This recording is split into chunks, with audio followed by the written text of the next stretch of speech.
Gut എന്ന് പറയുമ്പം നമ്മൾ ഭക്ഷണം കഴിക്കുന്നു. അപ്പൊ അവിടുന്ന് ആ ഗട്ട് ഇന്റെസ്റ്റൈനിൽ ചെന്നിട്ട് കുടലിലാണല്ലോ അത് ദഹന പ്രക്രിയ നടക്കുന്നു.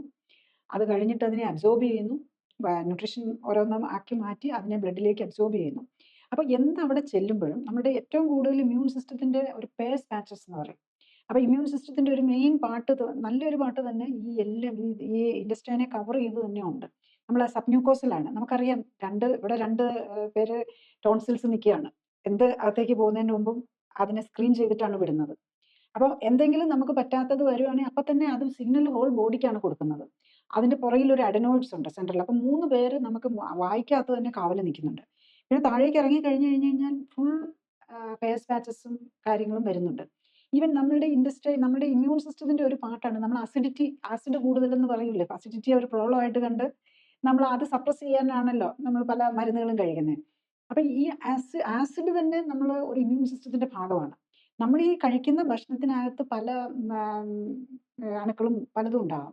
അപ്പൊ അണുക്കളെ എല്ലാം ഡൈജസ്റ്റ് ചെയ്ത് അവിടെ വെച്ച് തന്നെ സ്റ്റൊമക്കിൽ വെച്ച് നശിപ്പിക്കുകയാണ് ചെയ്യുന്നത്. അപ്പൊ നമ്മൾ ഈ ലോങ് ടൈം ആയിട്ട് ഈ ആന്റി അസിഡിറ്റി മെഡിസിൻ എടുത്തുകൊണ്ടിരിക്കുമ്പോൾ തന്നെ നമ്മുടെ ഇമ്മ്യൂൺ സിസ്റ്റം തെറ്റുകയാണ്. അപ്പം നമ്മൾ ഇന്ന് കഴിക്കുന്ന മരുന്നുകളെല്ലാം തന്നെ എക്സെപ്റ്റ് ഈ വാക്സിനും ആന്റിബയോട്ടിക്കും ഒഴിച്ച് ബാക്കിയുള്ള എല്ലാ മരുന്നുകളും നമ്മുടെ ഇമ്മ്യൂൺ സിസ്റ്റത്തെ ഒരു രീതിയിലല്ലേ മറ്റൊരു രീതിയിൽ സപ്രസ് ചെയ്യുക. അതിന്റെ ഒരു എക്സാമ്പിൾ ആണ് നമ്മൾ ഈ അസിഡിറ്റിക്ക് വേണ്ടിയിട്ട് കഴിക്കുന്ന മരുന്ന്. നമ്മൾ ഒരിക്കലും കരുതിയാൽ അത് ഇമ്മ്യൂണോ സപ്രസന്റ് ആണെന്നുള്ള കാര്യം ചിന്തിക്കുകയല്ല. പക്ഷെ അതെങ്ങനെയാണ് വർക്ക് ചെയ്യുന്നത്? നമ്മളുടെ ഇമ്മ്യൂണിറ്റിക്ക് വേണ്ടി നമ്മളുടെ പ്രൊട്ടക്ട് ചെയ്യാനുണ്ടാക്കുന്ന ആസിഡിന് ഇതിന്റെ പ്രൊഡക്ഷൻ ഇല്ലെന്നാക്കുകയാണ് ചെയ്യുന്നത്.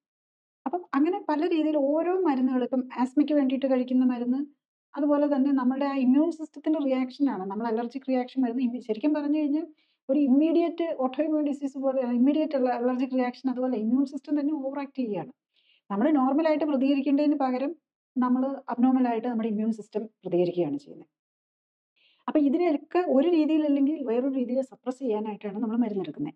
അപ്പം നമുക്കറിയാം നമ്മൾ ഏറ്റവും കൂടുതൽ കോമൺ ആയിട്ട് കഴിച്ചുകൊണ്ടിരിക്കുന്ന ഒരു മരുന്നാണ് ഇപ്പം ഒരു 40 വയസ്സ് കഴിഞ്ഞൊരു ആസ്പിരിൻ കഴിക്കാത്തവരാരും കാണുകയില്ല. ഇപ്പൊ ഹാർട്ടിന് അസുഖം വന്നിട്ടില്ലെങ്കിലും ഡയബറ്റീസോ കൊളസ്ട്രോളോ ഉണ്ടെന്നുണ്ടെങ്കിൽ അല്ലെ ഹൈപ്പർ ടെൻഷനോ ഉണ്ടെങ്കിൽ അതിന്റെ കൂടെ ഒരു ആസ്പിരിനും കൂടെ കഴിക്കും. കാരണം നിസ്സാര വിലയേ ഉള്ളൂ, ഡോക്ടർമാർ തരും, നമ്മൾ അത് കഴിച്ചുകൊണ്ടിരിക്കും. അപ്പൊ ആസ്പിരിന്റെ ഏറ്റവും വലിയ ഒരു പ്രോബ്ലം എന്താന്ന് ചോദിച്ചു കഴിഞ്ഞ് കഴിഞ്ഞാൽ ഇത് നമുക്ക് വയറിനകത്ത് അൾസർ ഉണ്ടാക്കാം. ഈ അൾസർ ഇപ്പൊ നമ്മൾ സ്കിന്നിൽ ഒരു അൾസർ പോലെ വരുന്നതാണ് നമുക്കറിയാം. അപ്പൊ അവിടെ നമ്മളൊരു അൾസർ വന്നു കഴിഞ്ഞാൽ അതിനകത്തൂടെ അണുക്കൾ ഉള്ളിൽ കയറുമോ എന്നുള്ളതാണ് നമ്മുടെ ഏറ്റവും പേടി. അപ്പം സ്കിന്നിൽ അതുകൊണ്ടാണ് നമ്മൾ ഡ്രസ്സിംഗ് ഒക്കെ ചെയ്ത് ക്ലീൻ ആക്കി വെക്കുന്നത്. പക്ഷെ വയറിനുള്ളിൽ അൾസർ വന്നാലോ ഒന്ന് ആലോചിച്ച് നോക്ക്. കൂടുതൽ അറിയാൻ ലിങ്ക് ക്ലിക്ക് ചെയ്യുക. കൂടുതൽ വീഡിയോകൾക്കായി സബ്സ്ക്രൈബ് ബട്ടൺ അമർത്തുക.